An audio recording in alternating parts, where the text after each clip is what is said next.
from empowering young girls to push themselves to succeed, to using consequences to correct bad behavior, and a tool to make your child take your call. The parenting experts are here for this week's Lifestyle Panel. And joining us this evening, Dr. Donna Wilson, University of Alberta nursing professor and researcher, Dr. Gans Ference, registered psychologist with the Ference Group, and Judy Arnall, certified parent educator with Professional Parenting Canada. Hello, you three. Hey. Great to see you back.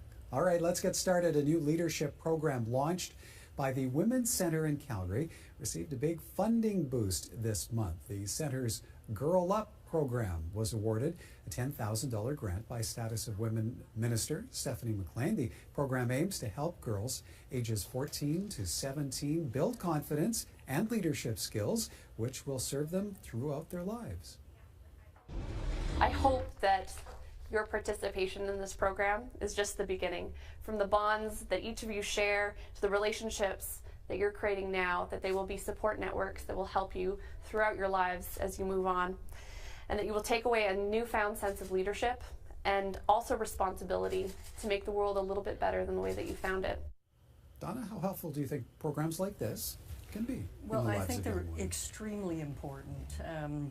I guess really, you know, it sort of points out, though, that we need these programs after really decades now of concern about girls being bullied and harassed, and the confidence. You know, when you see statistics that 14% of teen girls have confidence, and you know, that's really shocking.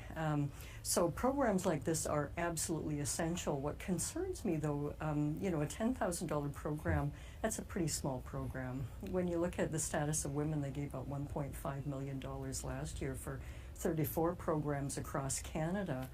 That wouldn't pay for one drug trial, and we do about 10 before we even realize a drug is a dud and throw all that money away. So again, you know, what also worries me, there's not a whole lot of research about what do we really do to start making sure that children, you know, when they go into puberty in particular, that their confidence plummets. But there's a wee bit of research in pointing out that being overweight and low income really places children in a bad spot.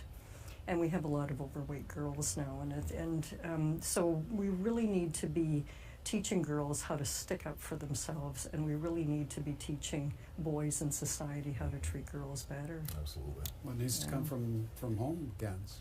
Well, we learn our attitudes from the people we're around, and actually we don't even learn them, we just absorb them, we catch them almost, right? So it really does make a huge difference if, you know, the parents are also confident, but also encourage confident behavior in all their children, but especially their girls, because as Donna was pointing out, this is something that's, you know, that's a real lack right now. So, you know, one of the things I try to do with my kids is if I see a woman who is in a leadership position or acting very assertively, I point that out. I say, look at that, that's great. This is what we want. This is what I encourage. And so I'm teaching my son that this is a good thing and it's not a threat. And I'm also teaching my daughter that it's a good thing that she can emulate. Judy, what are some of the challenges that parents, though, are working against? Well, there are a lot of challenges for girls. They're facing challenges and stereotypes in media, in their peers, in their school groups, and everywhere. There's advertising too. So what parents need to do is empower those girls to use their voices. And in good parenting, sometimes that means letting girls respectfully challenge authority.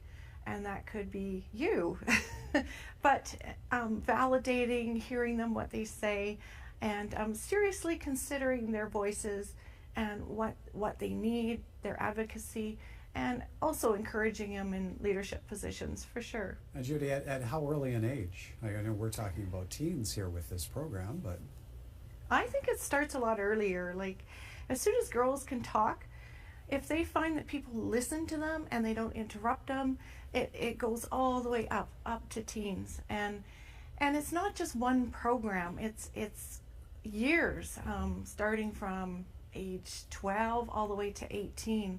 And programs like Girl Guides are really good for building leadership too, and girls finding their voices.